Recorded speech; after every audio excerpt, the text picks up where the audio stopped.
Hello dear students, मैं अविनाश स्वागत करता हूं आपका AGIS कोचिंग इंस्टीट्यूट्स के यूट्यूब चैनल पर।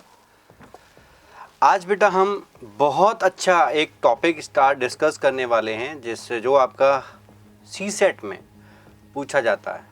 हर बार एक क्वेश्चन इससे मिलता है और उस टॉपिक से एक छोटा सा एक कंसेप्ट है जिसे हम सीखने वाले हैं, मैक्सिमम मिनिमम। मतलब एक टॉपिक का नाम है रैंकिंग, ऑर्डर रैंकिंग, जिसे आपने पढ़ा भी होगा। और इसमें हम जो पढ़ने वाले हैं वो है मैक्सिमम मिनिमम कंडीशन। मिनिमम कैसे हम बैठा सकते हैं और मैक्सिमम कैसे बैठा सकते हैं। अगर आप एक सिंपल लैंग्वेज में बात करें तो ओवरलैपिंग केस हम पढ़ने वाले हैं। ओवरलैपिंग केस क्या होता है वो चीज़ हम डिस्कस करने वाले हैं। जैसे कि एक हमारे पास सपोज करो कोई एक रो है और उस रो में A लेफ्ट हैंड से 15वें स्थान पर है, B राइट हैंड से 18वीं पोजीशन पर है। इन दोनों के बीच में 5 पर्सन बैठे हैं और वो पूछ रहा है मैक्सिमम इस रूम में कितने स्टूडेंट बैठ जाएंगे। तो कैसे बैठेंगे, कितने बैठेंगे, तो हमें कुछ नहीं करना बेटा। टोटल नंबर ऑफ स्टूडेंट में जब हम मैक्सिमम कंडीशन निकालेंगे तो कुछ नहीं करना, सभी को ऐड कर देना है। 15 + 18 + 5 कितना हो गया? 8 10 18 1 बचा, 2 3 38 हमारा मैक्सिमम कंडीशन में हमारा आंसर क्या होगा? मैक्सिमम में आएगा हमारा 38। और ऐसे ही अगर आपसे पूछ ले कि मिनिमम कंडीशन में कितने स्टूडेंट बैठ सकते हैं इसमें, तो मिनिमम कंडीशन में A लेफ्ट हैंड से 15वें स्थान पर है, 15th पोजीशन पर। ऐसे ही B राइट हैंड से 18th पोजीशन पर है। अब इन दोनों के बीच में 5 लोग बैठे हैं, 1 2 3 4 5। ठीक है। अब हमसे पूछा गया है कि बताओ टोटल नंबर ऑफ स्टूडेंट कितने होंगे। तो हमें पता है यहाँ से यहाँ तक कितने हैं, कितने बच्चे? 18।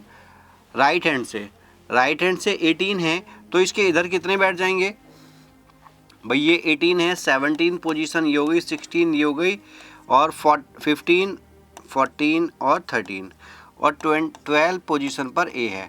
और इसके इधर कितने बैठे हैं? 11। इसके इधर कितने बैठे हैं? 11। तो हमें पता लग गया कि भाई लेफ्ट से 15वें स्थान पर कितने बैठे हैं। लेफ्ट से A की पोजीशन कितनी है? 15। और A के आगे कितने बैठे हैं? 11। सबको जोड़ दें तो कितना हो गया हमारे पास? 6। और यहाँ हमारे पास कितना हो गया? 2। 26 हमारा आंसर आ जाएगा। क्लियर है? तो मिनिमम कंडीशन में बेटा कितने बैठेंगे? 26। और मैक्सिमम कंडीशन में कितने बैठेंगे? 28। क्लियर है? कोई डाउट है इसमें तो आप मुझे बता सकते हैं। क्लियर है? एक छोटी सी ट्रिक भी बता देता हूँ मैं मिनिमम कंडीशन में। देखो मैक्सिमम में तो कुछ करना ही नहीं है। मैक्सिमम तो हमारा जितने भी जिधर से और दोनों साइड से जितने लोग बैठे हैं और बीच में जो बैठे हैं सबको ऐड कर देना है और आंसर दे देना है। लेकिन मिनिमम कंडीशन में हमें कुछ नहीं करना है। जब भी हमारा मैक्सिमम निकल के आ जाएगा, मैक्सिमम कितना आया था? 38 और मिनिमम 26। कैसे आएगा? अब बीच में कितने लोग बैठे हैं? 5। बीच में कितने लोग बैठे हैं? 5। जब 5 लोग बीच में बैठे हैं तो 5 का क्या कर दो? डबल और +2 जोड़ दो। 5 का डबल +2 कितना हो गया? 12।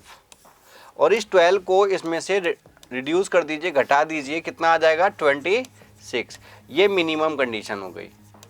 ये मिनिमम की ट्रिक है। और मैक्सिमम तो सिंपल है, इसमें कुछ करना नहीं है।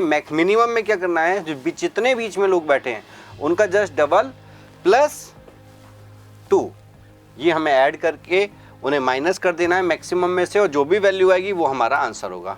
दैट क्लियर है बच्चों? तो अगली क्लास में हम अगले कंसेप्ट पे जा रहे हैं, अगले टॉपिक पे, अगले क्वेश्चन पे जा रहे हैं। तो क्या क्वेश्चन है बनते हैं बेटा वो आप देखिए। पहला क्वेश्चन आपके सामने ये रहा। क्वेश्चन कह रहा है in a row of student P is 20 from the left hand where as Q is 25 from the right hand. If there are 5 students are there between both A and if R is sitting exactly between both, then find the rank of R from the right end the maximum condition. Maximum condition में question पूछा गया है, कुछ खास करना नहीं है। उसने कहा है पी जो है लेफ्ट हैंड से कौन से स्थान पर है बेटा, पी लेफ्ट से 20 पोजीशन पर है, और आर क्यू कहाँ से है, क्यू राइट से 25वें स्थान पर है 25 पोजीशन पर, ये क्यू है। आर इन दोनों के बीच में बैठा है, लेकिन उसने कहा है यदि आर दोनों के बीच में बैठा है और इन दोनों के बीच में कितने लोग बैठे हैं, देयर आर 5 स्टूडेंट बिटवीन, इन दोनों के बीच में कितने लोग बैठे हैं, 5 लोग बैठे हैं। तो भाई सिंपल सी बात है, उसने जो कहा है कि इन दोनों के 5 बीच में बैठा, तो एग्जैक्ट बीच में कौन बैठा है, आर बैठा है। तो 2 इधर बैठे होंगे, 2 इधर बैठे होंगे, बीच में ये हो गया, टोटल 5 ही व्यक्ति तो हैं। अब उसने पूछा है find the rank of R from the right end, right hand से आर की पोजीशन क्या होगी, ये पूछा गया है मैक्सिमम कंडीशन में। तो भैया सीधी सीधी बात है, यहाँ से 25 ये हो गए, 25 और 2 27, और आर की पोजीशन पूछिए तो क्या होगा 28, 25 + 2 + 1 कितना हो गया 28, और राइट हैंड साइड से आर की पोजीशन क्या होगी 28, तो आंसर क्या होगा 28। क्लियर है, क्लियर है बच्चों, बड़ा ही सिंपल सा कंसेप्ट है, अगर आपको पढ़ोगे सही से तो आपको समझ में आएगा। क्लियर है। नेक्स्ट आप देखिए, नेक्स्ट क्वेश्चन क्या कहता है, नेक्स्ट क्वेश्चन आपके सामने ये रहा। There are 3 person, Ramlal, Shyamlal and Ramdin are sitting in a row. There are 6 person between Ramlal and Shyamlal, whereas 14 person between Shyamlal and Ramdeen. If there are 5 person ahead of Ramdeen and 25 person after Ramlal, if then find the maximum and minimum condition। देखो यहाँ minimum भी पूछ लिया और maximum भी पूछ लिया, option भी दोनों हैं। तो भाई अभी एक ही कंडीशन बना लो, पहले एक ही फिगर बना लेते हैं हम, कौन सा मैक्सिमम वाला। मैक्सिमम केस में देखते हैं, मैक्सिमम केस में क्या कह रहा है, मैक्सिमम कह रहा है कि रामलाल और श्यामलाल के बीच में कितने लोग बैठे हैं 6, Ramlal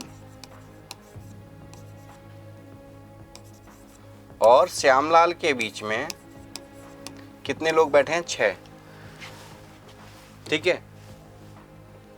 Whereas 14 person between Ramlal and Shyamlal and Ramdin, Ramdin और श्यामलाल के बीच में कितने हैं 14 person।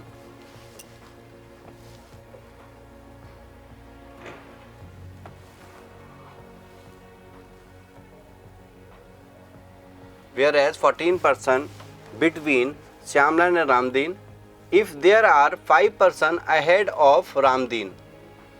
अब देखो ध्यान रखना, इसमें थोड़ी सी दिक्कत है, इसे में हम ऐसे ना बना के और थोड़ा सा चेंज कर लेते हैं। देखो इसने कहा है